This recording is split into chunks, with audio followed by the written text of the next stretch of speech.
Baiklah semuanya, saya yakin sekarang kalian semua sudah mendengar tentang kedatangan yang disebut sebagai istri ISIS ke Australia. Ini adalah saat ketika mereka mendarat. Ini akan tercatat sebagai salah satu hari terpenting dalam sejarah Australia modern. Ini adalah titik balik. Entah kita menerimanya sebagai sebuah negara, kita hanya menerimanya begitu saja. Kamu tahu, seperti saat hal-hal ini terjadi di Britania Raya, mereka tidak melakukan apa-apa. Mereka pura-pura tidak tahu. Itu tidak memengaruhi mereka. Tapi ya, terserah saja. Atau kita mengambil sikap dan berkata, ini bukan Australia. Australia tidak ada hubungannya dengan ini. Masyarakat Australia pada umumnya tidak ada hubungannya dengan orang-orang ini. Orang-orang ini dibawa kembali dan pemerintah kita seolah-olah menjadi penolong. Kita tidak bisa berbuat apa-apa. Sejak itu saya mengetahui bahwa ada sesuatu yang disebut perintah pengecualian sementara atau semacamnya. Mereka sebenarnya bisa mencegah hal ini. Jadi itulah mengapa saya akan mengatakan bahwa pemerintah ini sebenarnya memfasilitasi kepulangan mereka. Saya tahu mereka sangat berhati-hati dengan kata-kata mereka. Dan mereka bilang, oh kami tidak memfasilitasi itu. Anda tahu mereka adalah warga negara Australia. Jadi jika mereka mengajukan permohonan paspor, maka tidak ada yang bisa kami lakukan. Kami harus mengeluarkan paspor, tapi mereka akan didakwa. Dan lihatlah, mereka memang sudah didakwa sejak mereka tiba di sini. Itu bukan cerita utamanya. Oke, saya yakin Anda sudah mendengar tentang ini di begitu banyak saluran lain. Bahkan media arus utama juga memberitakannya. Itu bukan alasan saya memutuskan untuk membuat video tentang ini. Itu sudah seburuk itu. Dan saya pikir kita akan mengetahui kemana arah negara kita dari sini. Tapi lihatlah ini. Bukan hanya para istri ISIS yang perlu kita khawatirkan. Lihatlah rombongan penyambutnya. Lihat orang-orang ini. Masing-masing dari mereka. Mereka datang untuk menyambut para wanita yang disebut sebagai pengantin ISIS. Berapa banyak dari mereka yang merupakan simpatisan ISIS? Berapa banyak dari mereka yang mendukung ideologi itu dengan cara tertentu? Ini adalah ujian bagi demokrasi kita. Saya belum melihat ada Muslim di Australia yang mengecam ini. Tidak ada satupun. Dari Wali Dali sampai beberapa Muslim terkenal, atau bahkan Muslim biasa yang Anda temui di media sosial, tidak ada satupun yang mengatakan apa-apa. Itu menunjukkan kepada siapa orang-orang ini sebenarnya setia. Lalu mereka heran, kenapa semua orang kulit putih atau non-Muslim ini berbalik melawan mereka? Kenapa mereka tiba-tiba jadi begitu rasis? Ini sama sekali tidak ada hubungannya dengan rasisme. Lihat ini, orang ini mungkin kulit putih. Orang ini kulit putih. Saya tidak tahu apa ini. Lihat itu. Lihat video ini. Tinggal menunggu para istri ISIS datang. Ini adalah Australia yang normal, teman-teman. Ini Australia. Apa yang didapat Australia dari itu? Lihat mereka, betapa tidak sopannya mereka. Jadi mereka dikelilingi oleh para jurnalis. Lihat cara mereka bicara. Minggir. Minggir. Minggir. Kenapa kamu menikahi semua teroris ini? Diam pelacur. Sampah manusia ini mengatainya. Diam pelacur. Kenapa anak-anak membuat mereka menunjukkan taring? Ternyata salah satu dari mereka hampir memukul salah satu jurnalis di perut. Apa yang akan kamu lakukan di sana, di Melbourne? Lihat pria ini. Lihat sampah manusia ini. Dia seharusnya dideportasi hanya karena penampilannya. Orang tuanya pasti sepupu 100%. Wah, lihat itu, orang idiot. Jadi, salah satu wanita sudah diidentifikasi. Safa ditemukan oleh The Australian pada tahun 2019 di kamp penahanan Al-Roj di timur laut Suria. Selama wawancara itu, dia bersikeras bahwa dia tidak ingin kembali ke Australia, mengatakan bahwa dia takut akan penuntutan, hukuman penjara yang lama. Dan izinkan saya memberitahu Anda, saya rasa dia tidak akan mendapatkan hukuman penjara apapun. Semoga berhasil mencoba membuktikan tuduhan-tuduhan itu. Saya pikir dia telah didakwa dengan perbudakan, kejahatan perang, kejahatan terhadap kemanusiaan. Semoga berhasil membuktikannya di pengadilan. Itu tidak akan berhasil. Dia bersikeras bahwa dia tidak ingin kembali, hukuman penjara yang lama, dan kehilangan hak asuh atas anaknya. Tapi kemudian dia datang. Lalu dia menyadari negara yang sangat dia benci itu. Tapi pada akhirnya, oh, tolong izinkan aku masuk. Aku benci orang-orang ini. Maaf teman-teman, Kamu mengerti kenapa aku seperti ini? Kenapa aku bilang bahwa setiap orang yang tinggal di salah satu negara hebat ini, jika mereka bangun setiap hari dan mengucapkan rasa syukur mereka, kepada negara yang telah menerima mereka, itu tetap saja tidak akan cukup. Itu adalah sebuah hak istimewa. Mereka yang lahir di sini, mereka beruntung. Oke, kamu beruntung. Tidak ada yang memilih untuk lahir di mana mereka dilahirkan. tapi setiap orang yang tidak lahir di salah satu negara hebat ini dan berhasil datang Ke salah satu negara ini harus bersyukur setiap hari. Tapi orang-orang ini benar-benar berusaha lebih keras. Jadi kita punya orang-orang seperti yang sudah saya tunjukkan kepada Anda. Mereka tidak mencintai Australia. Saya yakin kalau Anda menyelidiki mereka, mereka pasti menipu Centrelink. Mereka pasti menipu sistem NDIS. Mereka tidak memberikan kontribusi apapun untuk masyarakat Australia. Tapi kita dipaksa untuk hidup bersama mereka. Dia mengatakan bahwa dia memilih untuk pergi ke Suriah karena dia menolak budaya Barat. Wanita memalukan itu sekarang sudah kembali. Tolong izinkan saya masuk. Oh, saya salah. Sebenarnya tidak. Dia bahkan tidak akan mengatakan itu. Dia salah. Ini foto baru menurut saya. dia masih belum melepas hijabnya, masih berpegang pada banyak ide yang mendorongnya pergi ke Suriah. Dan ingin membesarkan putranya di lingkungan yang lebih konservatif. Yang dia maksud dengan konservatif adalah memperlakukan perempuan sebagai budak seks, memenggal kepala orang. Beberapa anak bahkan ikut serta dalam pemenggalan kepala korban mereka. Itu adalah keputusan saya untuk datang ke sini, menjauh dari tempat di mana perempuan telanjang di jalanan. Setiap orang, bahkan pria-pria yang saya tunjukkan kepada Anda, mereka semua memiliki pandangan seperti ini. Mereka melihat perempuan Barat sebagai wanita jalang. Ya, begitulah. Dia benar-benar mengatakannya. Hal pertama yang keluar dari mulutnya tentang seorang jurnalis perempuan Australia, "Diam, dasar jalang," itu yang dia katakan. Begitulah cara mereka memandang perempuan. Dan kita dipaksa untuk menerima orang-orang seperti ini. Multikulturalisme itu indah. Keberagaman adalah kekuatan kita. Ini adalah kutukan. Setiap negara barat sedang dihancurkan oleh orang-orang ini. Setiap negara barat. Di Inggris, mereka baru saja mengadakan pemilihan lokal. 208 kandidat Muslim independen menang. 208. Naik dari 107 atau sekitar itu. Apa yang bisa kamu simpulkan dari itu? Sebenarnya, tahu tidak, saya berpikir kenapa pemerintah Partai Buruh mendukung mereka? Kenapa mereka tidak menggunakan perintah pengecualian sementara ini? Karena mereka tidak ingin menyinggung pria-pria yang kamu lihat itu. Perempuan-perempuan ini punya anggota keluarga. Mereka punya daerah pemilihan. Saya yakin mereka berasal dari daerah pemilihan Tony Burke di Sydney Barat. Banks atau Lakamba.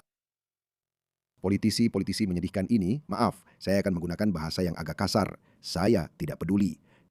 Tony Burke bahkan lebih berbahaya daripada Anthony Albanese. Anthony Albanese adalah Perdana Menteri terburuk dalam sejarah Australia. Tapi jika Tony Burke menggantikannya, jelas dia akan lebih buruk lagi daripada Anthony Albanese. Tapi izinkan saya memberitahu kalian, para politisi pecundang, coba saja lihat Inggris. Partai buruh mereka telah memanjakan konstituen Muslim mereka selama beberapa dekade. Dan lihatlah mereka sekarang. Begitu mereka mencapai masa kritis, mereka akan menyingkirkanmu. Mereka akan mendukung kandidat Muslim mereka sendiri atau mereka akan beralih ke pihak lain. Sebenarnya kenapa? Ya. Saat ini di Inggris, mereka menggunakan partai hijau sebagai batu loncatan. Kamu pikir Muslim menyukai penari telanjang gay, LGBTQ, fluiditas gender, dan dekriminalisasi semua narkoba? Tidak, mereka tidak suka. Lalu kenapa mereka memilih partai hijau? Karena itu adalah batu loncatan bagi mereka. Jadi partai buruh di Inggris sedang merasakan akibatnya, dan saya sangat senang mereka merasakan akibatnya. Tapi para politisi buruh di Australia ini, orang-orang yang kalian puaskan dengan mengorbankan masa depan negara kita, kalian juga tidak akan mendapatkan apa-apa sebagai balasannya. Karena dalam 2 atau 3 periode pemilu berikutnya, jadi mungkin sekitar 6-9 tahun, populasi mereka akan berlipat ganda lagi, seperti yang ditunjukkan setiap sensus di Inggris, di Amerika Serikat, dan juga di Australia. Populasi Muslim telah berlipat ganda setiap 10 tahun. Dan itu akan berlipat ganda lagi, karena mereka berkembang biak seperti kamu tidak tahu caranya. Jadi hanya demi memenangkan pemilihan berikutnya, kamu menghancurkan masa depan negara kita untuk apa? Mereka bahkan tidak akan memilihmu lagi. Aku tidak ingin anakku dibesarkan di sekitar hal seperti itu. Itu yang dia maksud. Tapi sekarang dia ingin anaknya dibesarkan di sekitar sini. Dengar, sejujurnya mereka harus dikucilkan. Ada survei baru-baru ini. 77% orang Australia. 77. Itu bukan negara yang terpecah belah. Itu sepertiga dari negara ini. 77% orang Australia. Maaf, itu grup Global Western saya. Bergabunglah secepatnya. Di sana kita bisa membahas topik-topik ini tanpa khawatir sama sekali. Agar kita bisa menyatukan suara kita. Ngomong-ngomong, jadi 77% orang Australia ingin setiap warga negara Australia yang tidak menganut nilai-nilai Australia dideportasi. Mereka ingin mereka pergi. 77% itu bukan negara yang terpolarisasi, bukan 50-50, bukan 51-49. Ini adalah indikasi yang jelas bahwa masyarakat Australia sudah muak dan lelah dengan hal ini. Datang ke negara ini dengan niat untuk membangunnya dan bersyukur atas negara ini serta apa yang telah diberikannya kepada mereka. Tapi saya berani bilang bahwa dalam gelombang imigrasi yang lebih baru, kita telah melihat orang-orang seperti yang Anda katakan tadi yang datang ke sini hanya untuk mencari bantuan cuma-cuma dan dengan kebencian tertentu di hati mereka terhadap negara ini yang tidak menganut nilai-nilai kita. Saya ingin membahas masalah ini dengan Anda. Dan saya pikir ini adalah salah satu video yang efektif yang saya sebutkan sebelumnya, di mana Anda berdiri di parlemen dan menggunakan istilah boarding passes sebagai cara untuk menggambarkan kebijakan yang diusulkan dalam menangani ekstremisme di Australia. Mari kita dengarkan. Australia harus memutuskan apakah kita akan menambah pendanaan untuk ASIO atau mulai memulangkan orang-orang yang telah menunjukkan kebencian terhadap warga Australia. Di ASIO, ada 230 calon teroris yang sedang dipantau dan mengikuti terapi deradikalisasi. Dan terapi deradikalisasi ini bahkan tidak berhasil. Anak-anak yang ikut bersama para istri ISIS ini, mereka akan menjalani program deradikalisasi tersebut. Saya bisa jamin, tidak ada satu pun dari itu yang akan berhasil. Salah satu dari anak-anak itu, setidaknya satu, kalau tidak sebagian besar dari mereka, akan melakukan serangan teroris di Australia. Itu pasti akan terjadi. Tidak ada satu pun dari anak-anak itu yang lahir di Australia. Mereka telah melihat kekerasan yang ekstrim. Mereka tumbuh besar di kamp pengungsi. Mereka bahkan tidak lahir di Australia. Jadi mereka bukan warga negara Australia. Kita seharusnya tidak punya kewajiban terhadap mereka. Mereka akan melakukan serangan teroris. Seperti yang Anda lihat, orang-orang itu. Dan orang-orang itu yang akan membesarkan mereka. Pria yang mirip kera itu yang berkata, "Diam, dasar jalang." Ini tidak ada hubungannya dengan Australia. Kapten Cook pasti akan berkata, "Apa-apaan ini?" Kapten Arthur Phillip, Gubernur Jenderal pertama Australia yang mengibarkan bendera Union Jack, mereka pasti akan berkata, "Apa? Tidak ada yang pernah membayangkan ini." Tidak ada satupun. Itu poin yang bagus. Haruskah kita terus menambah anggaran untuk ASIO demi terus memantau orang-orang ini? Dan omong-omong, daftar pengawasan ini juga tidak efektif. Berapa banyak dari orang-orang ini yang sudah diketahui oleh pihak berwenang? Mereka sudah ada di daftar pengawasan. Dan daftar pengawasan itu bukan berarti ada seseorang yang duduk di mobil seperti yang kita lihat di film-film Amerika, lalu mengawasi mereka dengan teropong dan memantau mereka seperti itu. Itu bukan artinya, karena hal itu memang tidak mungkin dilakukan. Kamu tidak bisa terus mengawasi puluhan ribu orang ini. Setiap departemen benar-benar kewalahan. Dan itulah sebabnya orang-orang yang sudah ada di daftar pengawasan ini tetap bisa keluar dan melakukan aksi terorisme. Lalu kita bertanya-tanya, apa yang terjadi? Oh, lalu pemerintah mulai melakukan damage control. Mereka mulai menyembunyikan detailnya. Mereka mulai menyembunyikan nama-nama, karena jika itu Muhammad atau Abdul, orang-orang akan mulai ribut lagi, tapi tidak akan ada yang terjadi. Mari kita datangkan lebih banyak dari mereka. Atas biaya pembayar pajak. Inilah terapi deradikalisasi dari One Nation. Boarding passes, deportasi segera, remigrasi, dan tidak pernah kembali lagi.